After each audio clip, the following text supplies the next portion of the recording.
नमस्कार, आप देख रहे हैं बिजनेस टुडे बाजार। मैं हूं हर्ष शर्मा। नए साल में मुकेश अंबानी एक के बाद एक धमाकेदार फैसले ले रहे हैं साफ तौर पर। और साथ ही मैं आपको बताऊं कि कुछ खबरें ऐसी भी हैं जो कि मुकेश अंबानी के लिए हमने आपको दिखाई थी कि उनके लिए अच्छा जो शुरुआत हुई है इस साल की बहुत ही शानदार रही है। पहली खबर ये आई कि जियो फाइनेंशियल दुनिया की दिग्गज जो कंपनी है ब्लैक रॉक के साथ जियो फाइनेंशियल सर्विसेज और ब्लैक रॉक फाइनेंशियल मैनेजमेंट ने देश में म्यूचुअल फंड कारोबार को लॉन्च करने का फैसला लिया है। इसके लिए उन्होंने सेबी को लाइसेंस दिया था। सेबी बाजार की जो रेगुलेटर है उनके पास ये आवेदन पहुंचा हुआ है। यानी जल्द ही मुकेश अंबानी की जो कंपनी है वो म्यूचुअल फंड्स इंडस्ट्री में डिसरप्शन पैदा करने वाली है। इस तरह की साफ तौर पर खबरें आई थी। फिर इसके बाद खबर आई कि आरआईएल ने एक रिकॉर्ड तोड़ा है जिसके चलते मुकेश अंबानी जो है वो 100 अरब डॉलर की नेटवर्थ क्लब में शामिल हो गए हैं। अब इस साल की शुरुआत के साथ ही एक और बड़ी खबर आ रही है। खबर क्या है हम आपको बताएंगे, लेकिन उससे पहले आपसे गुजारिश है कि हमारे चैनल बिजनेस टुडे बाजार को लाइक शेयर सब्सक्राइब करना मत भूलिएगा।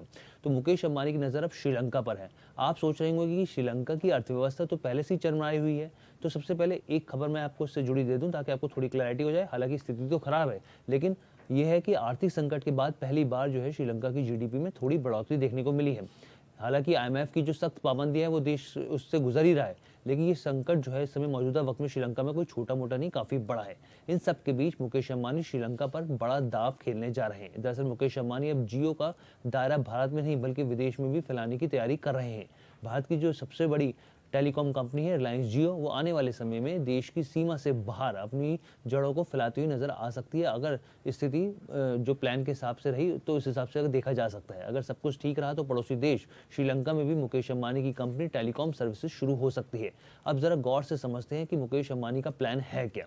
मुकेश अंबानी श्रीलंका की सरकारी दूरसंचार कंपनी श्रीलंका टेलीकॉम पीएलसी में हिस्सेदारी खरीदने में दिलचस्पी दिखा रही है। इसके लिए अंबानी की कंपनी जियो प्लेटफॉर्म्स लिमिटेड ने यहाँ पर दिलचस्पी दिखाई और इसकी आधिकारिक पुष्टि भी हो गई है। श्रीलंका की जो सरकार है उन्होंने वहाँ की सरकारी टेलीकॉम कंपनी की प्राइवेटाइजेशन की प्रक्रिया के बारे में बयान जारी किया है। इसका साफ मतलब है कि श्रीलंका की जो सरकार है वो टेलीकॉम कंपनी में मुकेश अंबानी जो है अब जिस तरीके से बिडिंग प्रोसेस शुरू होगा तो उसमें उन्होंने काफ़ी दिलचस्पी दिखाई। ये स्थिति साफ हो गई है। अब अगला सवाल उठता है कि भाई श्रीलंका सरकार आखिर अपनी सरकारी कंपनी में हिस्सेदारी बेच क्यों रही है, अपनी कंपनी को प्राइवेट क्यों करने जा रही है। तो श्रीलंका का आर्थिक संकट जो हम लोग लगातार बिजनेस टुडे बाजार दिखा रहा है, हमने आपको दिखाया भी था 1 साल पहले किस तरीके की स्थिति हो गई थी यहाँ पर, तो वो काफ़ी नाजुक दौर से गुजर रहा है। दिवालिया होने की कगार पर खड़े देश को उस समय अंतर्राष्ट्रीय मुद्रा कोष से बेहद ज़रूरी मदद मिली थी, जब इसकी स्थिति आर्थिक संकट बहुत खराब हो गया था। और आईएमएफ ने साफ तौर पे मदद के बदले कुछ शर्तें रखी थी, जिनमें नॉन कोर बिजनेस को प्राइवेटाइजेशन यानी निजी करने का यहाँ पर इस तरह की चीज़ें शामिल थी। और इसी के तहत श्रीलंका की सरकारी टेलीकॉम कंपनी का भी प्राइवेटाइजेशन हो रहा है। अब ऐसे में ये भी समझना होगा कि अकेले मुकेश अंबानी ही नहीं है बल्कि और भी दूसरी कंपनियां जिन्होंने जो श्रीलंका की टेलीकॉम कंपनी है उसमें दिलचस्पी दिखाई है। श्रीलंका की सरकार ने श्रीलंका टेलीकॉम पीएलसी के प्राइवेटाइजेशन की प्रक्रिया का 10 नवंबर 2023 से इसकी शुरुआत की है। तब श्रीलंका की सरकार ने संभावित खरीदारों से दिलचस्पी जाहिर करने के लिए कहा था। इसके लिए 12 जनवरी की डेडलाइन तय की गई थी। डेडलाइन के बाद सरकार ने एक बयान में संभावित खरीदारों के नाम की जानकारी दी। श्रीलंका सरकार ने बताया कि सरकारी कंपनी को खरीदने में जियो प्लेटफॉर्म्स, जॉर्ट्यून इंटरनेशनल इन्वेस्टमेंट होल्डिंग और पेटिगो कमर्शियो इंटरनेशनल एलडीए शामिल है। यानी कि 3 कंपनियां, मुकेश अंबानी की कंपनी समेत 3 कंपनियां ऐसी हैं जिन्होंने यहाँ पर दिलचस्पी दिखाई है। जैसा कि आप जानते हैं कि मुकेश अंबानी की जियो पहले से ही भारत की सबसे बड़ी दूरसंचार कंपनी बन चुकी है। अगर कंपनी श्रीलंका टेलीकॉम पीएलसी के लिए सफल बोली लगा पाती है तो भारत के बाहर भी उसका पहला विस्तार होगा यहाँ पर, यानी कि अब भारत की दायरे से बाहर निकल के दूसरे देश में भी पहुंच जाएगी। ब्रोकरेज कंपनी बोफा ने जियो प्लेटफॉर्म्स की वैल्यूएशन 107 अरब डॉलर आंकी है।